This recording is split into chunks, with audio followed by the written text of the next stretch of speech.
అందరికీ నమస్కారం. ఈరోజు మీ అందరికీ నేను వినిపించబోయే కథ మనసు విరిగితే. రచయిత తెన్నేటి సుధా గారు. ఇక కథలోకి వెళితే, నీరజ ఉలిక్కిపడి చూసింది భర్త వైపు. ఆ ఉలికిపాటు క్రమంగా పెను తుఫానుగా మారింది. అసలు అతను అంటున్నదేమిటో తన చెవులు వినేది నిజమో అబద్ధమో అర్థం కాలేదామెకు. అతనితో రోజు సరసాలాడుతున్నావన్నమాట. సిగ్గులేదు. ఇదిగో ఈ మాటలే నీరజలో తుఫాను రేపినవి. అయితే నీరజ 25 పడచూ కాదు, ఆమె పతిదేవుడు రావు వయసులో ఉన్న యువకుడు కాదు. వాళ్ళ సంసారానికే 25, 23, 21 వయసున్న 2 మగపిల్లలు. అందుకే ఈ విపరీతానికి అదిరిపడింది ఆ పిచ్చి ఇల్లాలు. మాట్లాడవేం? సింహంలా గర్జించాడు రావు.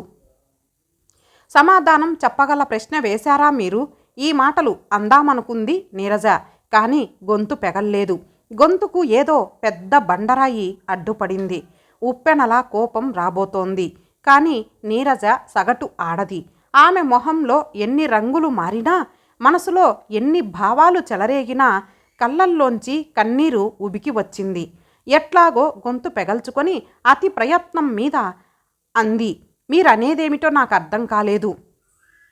అర్థం కాకపోవటానికి నేను ఫ్రెంచీలోనూ లాటిన్లోనూ మాట్లాడలేదు, మన మాతృభాషలో మాట్లాడాను అన్నాడు రావు. అంత నీచంగానా? 25 సంసారం చేస్తున్న భార్యతో మాట్లాడాల్సిన మాట అది? నీరజేమిటో ఎరుగరా మీరు? అదంతా నాకు అనవసరం. నేను లేని సమయంలో వాడు మనింటికి రావాల్సిన అవసరం ఏమిటి? నీతో మాట్లాడాల్సిన అవసరం ఏమిటి? ఆ హాస్యాలు చలోక్తులు ఏమిటి? ఈ నాటకాలేమిటి? అతను వాళ్ళ ఆఫీసులో జరిగిన మాట్లాడబోయిన నీరజను మధ్యలోనే అడ్డుకున్నాడు రావు. నోరు మూసుకొని లోపలికి వెళ్ళు, పిచ్చి వేషాలెయ్యకు. అమ్మా నాన్నల మధ్య ఏదో వాగ్యుద్ధం జరుగుతున్నదని గ్రహించిన ప్రదీప్ లోపల నుంచి తొంగి చూడటం గమనించిన నీరజ కళ్ళు అద్దుకొని అక్కడి నుంచి వంటగదిలోకి వెళ్ళిపోయింది గబగబా. వాళ్ళు వచ్చేసరికి తయారు చేస్తున్న పకోడీలు ప్లేట్లో పెట్టి తెచ్చి ఇచ్చింది. అతను చాలా మొహమాట పడ్డాడు. తీసుకోండి పర్వాలేదు అని అన్నాక మెల్లగా చేతిలోకి తీసుకున్నాడు. పనేమీ లేకపోయినా స్టవ్ వెలిగించి పక్కనున్న కాగిన పాలగిన్నె మరలా పొయ్యి మీద పెట్టింది నీరజ. అంత చిన్న కుర్రవాడితో తనకు అక్రమ సంబంధం కట్టడమా? అసలు ఈ అవకాశం ఎందుకు రావాలి? అతను ఈ ఇంట్లో అడుగు పెట్టడానికి అవకాశం ఇచ్చిందెవరు? అయినా తన కొడుకు ఈడు పిల్లవాడితోనా? ఆ వేళ వినయ్ని ఇంట్లోకి తీసుకువచ్చి పరిచయం చేసిన రావు, నీరజ నీరజ, ఓయ్ వస్తున్నానండి, ఏమిటి అంటూ పని వదిలేసి హడావుడిగా వచ్చిన నీరజను భర్త పక్కన కొత్త వ్యక్తి ఉండడంతో వెనక్కి తగ్గింది. ఇతను వినయ్. మన ఎదురు ఇంట్లోకి 4-5 రోజుల కిందట దిగారు ఇంజనీరు. ఈమె మా ఆవిడ నీరజ అంటూ పరస్పరం పరిచయం చేశాడు రావు. సన్నగా పొడుగ్గా, చూడగానే ఆకర్షణీయంగా ఉన్న ఆ యువకుణ్ణి చూస్తే ముచ్చటేసింది నీరజకు. పైగా పేరుకు తగిన వినయం. 2 చేతులు జోడించి నమస్కారం పెట్టాడు. నీరజ కూడా ఆదరంగా పలకరించి మర్యాద చేసింది. తర్వాత కాఫీ తెచ్చి ఇచ్చింది. ఇది మొదటిసారి అతనితో పరిచయం. వినయ్ తన ఇంట్లో ఒంటరిగా ఉంటున్నాడు. ఇంకా పెళ్లి కాలేదు. వంట చేసుకోవడం రాదట. హోటల్లో భోజనం చేస్తున్నాడు. అతనికంటే వయసులో 2-3 ఏళ్ళు తేడానేమో. నీరజ పిల్లలు ప్రదీప్, ప్రమోదులు ఇద్దరికీ వినయ్తో బాగా స్నేహం కలిగింది. సరదాగా మాట్లాడుకోవడం, ఎప్పుడైనా కలిసి సినిమాలకు వెళ్ళడం జరుగుతుండేది. ఉగాది పండగ వచ్చింది. ఆ రోజు రావు నీరజతో అన్నాడు, ఈరోజు వినయ్ కూడా మనతో పాటు భోజనం చేస్తాడు.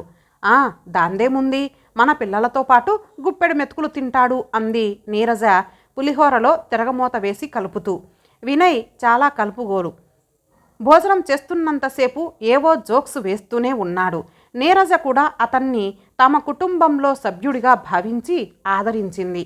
ఆ తర్వాత 10 రోజులకు మాటల సందర్భంలో ప్రమోదు తన పుట్టినరోజు అని అంటే స్వీట్స్తో పాటు ఖరీదైన ఒక పెన్ను బహుకరించాడు వినయ్. అనుకోకుండా రావుగారి కుటుంబంతో వినయ్కి సాన్నిహిత్యం పెరిగింది.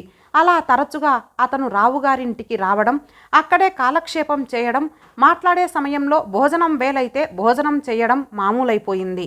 ఒకరోజు వినయ్ అన్నాడు, రావుగారు మీ ఇంట్లో తరచు భోజనం చెయ్యాలంటే సిగ్గుగా ఉంది. నీకోసం ప్రత్యేకం వండటం లేదు కదా, మాతో పాటు నువ్వు అన్నారు రావుగారు చాలా తేలిగ్గా.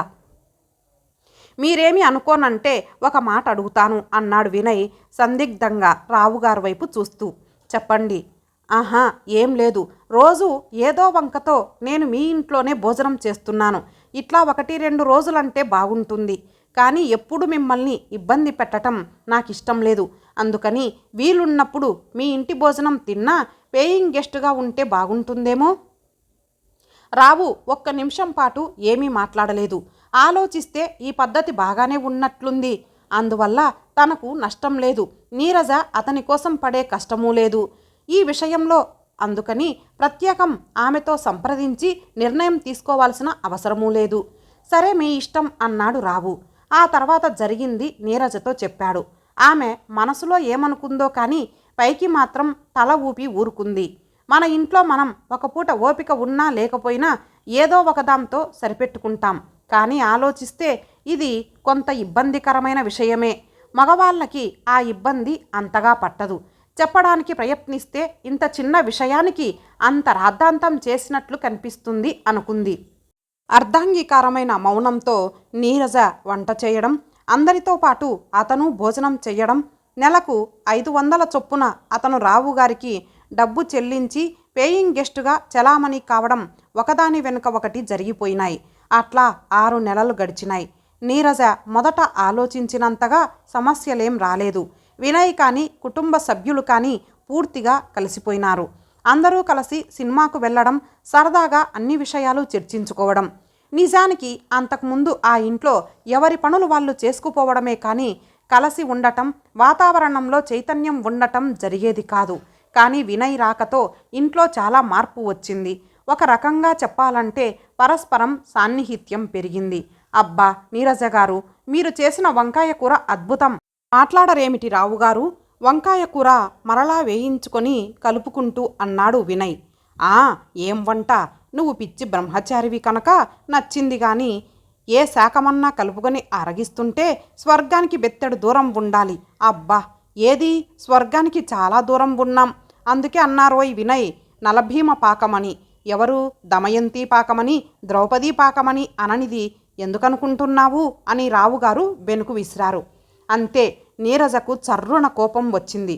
ఇంత కష్టపడి అన్ని మసాలాలు జత చేసి ఇంత రుచిగా వండితే నన్నట్లా అంటారా? రేపటి నుంచి చూడండి, అన్ని కూరలు ముఖాన ఇంత తిరగమాత పడేస్తానంతే. మీ ఇష్టం ఉంటే తినండి, లేకపోతే లేదు రుసరుసలాడుతూ విసురుగా అంది. చూశావా వినయ్, నీరజకు కోపం తెప్పించి సరదా చూడ్డం నాకిష్టం.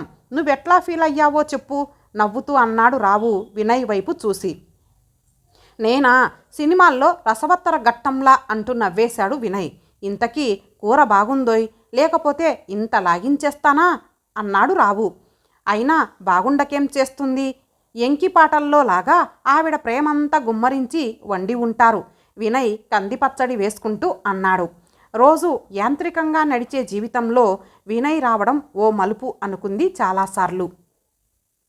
అతను తన పుట్టినరోజు వస్తే నీరజకు రావుకు బట్టలిచ్చి ఇద్దరి కాళ్లకు నమస్కరించాడు. ఇట్లా ప్రశాంతంగా సాగిపోతున్న రావుగారింట్లో హఠాత్తుగా రావు నీరజను వేసిన ప్రశ్న పెను తుఫాను రేపింది. అప్పటి వరకు పువ్వులు నవ్వుతున్న అందమైన పూలతోట ప్రళయం ధాటికి కంపిస్తోంది.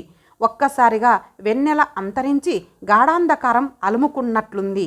తన భర్త తనను ఏదో అనడం ఉబుసుపోక సరదాకి అంటున్నాడు అనుకోబోయింది నీరజ. కానీ అదే నిజమైతే ఆ వాతావరణం వేరుగా ఉండేది.